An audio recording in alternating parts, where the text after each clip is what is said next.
Chapter 160. Seizing the Opportunity. Tuesday morning. Having completed his mysticism curriculum, Klein didn't look for a quiet corner to read comparison of ancient and modern names or Nighthawk's case compendium, and instead stayed in the break room to play cards with Leonard, Kenley, and Royale. I only told Mr. Isaac to create an opportunity for me to take sealed artifact 3782 out, so it'll still depend on my improvisation skills to seize the opportunity.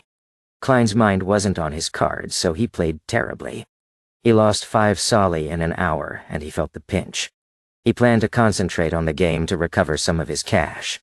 After he bought various ingredients for the flaring sun charms yesterday afternoon, his private stash of cash reduced to less than £1 once again. Plus, he had to pay 2 solly every day for the carriage rental fees to search for the house with the red chimney. As they were waiting for Kenley to shuffle the cards, he picked up the copper penny before him and spun it casually. He suddenly felt Royale's gaze on him, a very intense gaze. What? Klein was first stunned, then looked at the copper penny that was about to fall. Is she wary of me cheating with divination? We're just playing cards amongst ourselves. Do we have to be so serious about this? He suddenly understood and slammed down the penny with a dry laugh. Just then, Dunsmith knocked on the door and entered. He looked around and said, "There's a situation in Morristown. Leonard, please handle it." "And say, at home, thine." Morristown? Klein felt his mind jolt as he pretended to ask curiously, "Captain, what kind of situation?" Dunn glanced over and explained, "Recently, there have been a few paranormal cases in the area. Firstly, people would hear sobs when walking past the cemetery and see vague figures flash by. Then, a widow encountered her deceased husband when she woke up to use the bathroom in the middle of the night. She nearly fainted from the fright. In addition, there was an elderly man who lived alone. He began hearing heavy footsteps reverberating in the house all the time.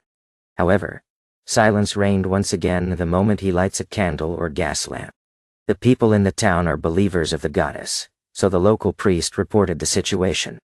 No one got hurt, and it almost borders on the level of a prank. It should be Mr. Isaac." Klein used an expression and tone that he had rehearsed many times. "Captain, there might be a secret link for these paranormal cases to happen so suddenly. In this situation, divination could provide an important clue. I think I can help Leonard."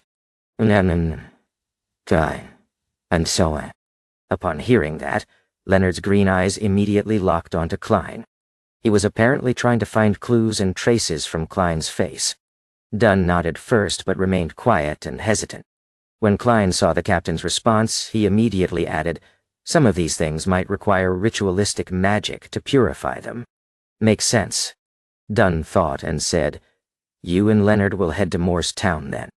Without anyone saying anything else, he additionally added, "You won't be able to make it for your combat training in the afternoon. I'll send someone to inform Gawain." Phew. The first step is complete." Klein silently let out a sigh. He quickly packed away his solly and pence. Then, he suddenly paused and looked sideways at Dunn. He said solemnly, "Captain, I think we should prepare for the worst. If there's a powerful wraith behind the paranormal events, it might be very dangerous for only Leonard and I. Plus it takes 3 hours to get to Morristown, right? Even if we manage to send a telegram to request for backup in time, we would still have to hold out for quite a while." "So?" Dunn interrupted. "I want to get the assistance of another teammate."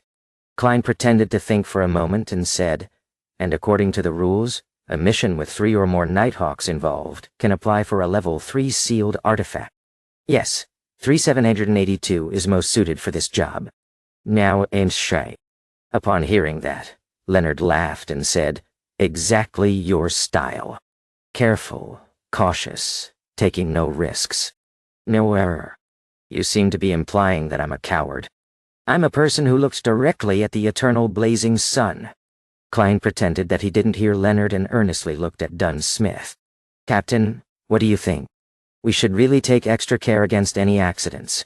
There have been too many coincidences lately." Dunn nodded thoughtfully and looked at the other two teammates. Finally, join Leonard and Klein on their trip to Morristown. Oh, hurry up and write an application. After I sign it, retrieve sealed artifact 3782 from Channisgate.o. No, I bet. All right, the short Kenley said, putting down the cards in his hand. All right. Klein fist pumped in his mind while he looked anxious and solemn on the outside.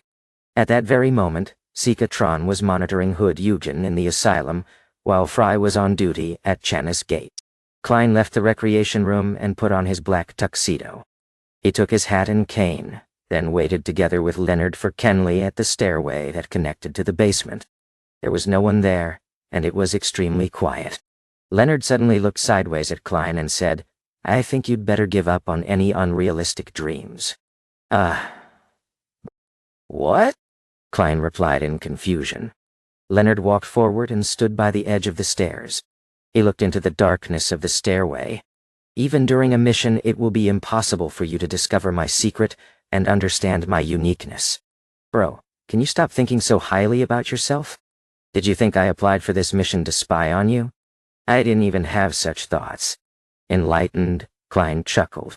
How can you be so sure that my uniqueness won't help to reveal your secret? Leonard's expression grew grave, but he then smiled and said, It will, huh? I shall wait for you to discover it then. None. When I gather more information and items, I will go to the world above the gray fog to help you perform a divination. You're welcome, Klein thought, sarcastically in his head. Soon, the small-framed Kenley brought the mutated sun sacred emblem up the winding stairs. When Klein felt the unique warmth and purity, he secretly heaved a sigh of relief. He knew that he had finally completed the very first and most difficult step in his plan of siphoning the powers of the eternal blazing sun's divine blood. Then, the three of them left the Blackthorn Security Company and walked to Zoutland Street. They walked towards the carriage that belonged to the Nighthawks. Will the purifying effect bother the horse? Kenley suddenly asked anxiously. I don't want a horse that can only praise the sun to pull the carriage. He had been a Nighthawk for longer than Klein, but he was far from experienced. No, sealed artifact 3782 only purifies living entities with a high level of intelligence. Klein lowered his voice in response. If not, I wouldn't be bitten by insects, he added blankly in his head. Oh, I see. Haha. I didn't read the information thoroughly enough. Kenley pressed down on his black silk hat and laughed in enlightenment. As Klein had yet to master the skill of driving of a carriage, he sat inside the carriage for the following 3 hours. He rubbed the sealed artifact 3782 in his hand while he watched Leonard and Kenley take turns driving. They finally arrived at Morristown around lunchtime. How beautiful! Kenley complimented sincerely as they stepped down from the carriage and looked towards the boundless golden wheat fields that surrounded the town. The dates representing the volcanic constellation was coming to an end, and the bumper harvest constellation was going to rule everyone's life. Leonard was in the driver's seat as he looked around and opened his mouth, as though he was going to recite a sonnet. But in the end, he only spurted one sentence. How beautiful! Klein held back the urge to laugh as he put on his top hat, took his cane, and got off the carriage. At that moment, a middle-aged man in a black priest's gown walked over. He drew a crimson moon on his chest and said, Praise the Lady.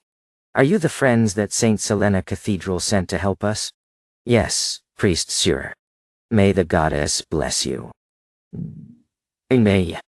Leonard jumped off the carriage and replied with a smile, We're here to take care of the recent paranormal incidents. Seemingly. One bow. The gray-haired, blue-eyed sewer saw many townsfolk approaching as he quickly emphasized. Morristown wasn't big. Regardless of which direction one chose to travel in, one would enter the plains within 10 minutes.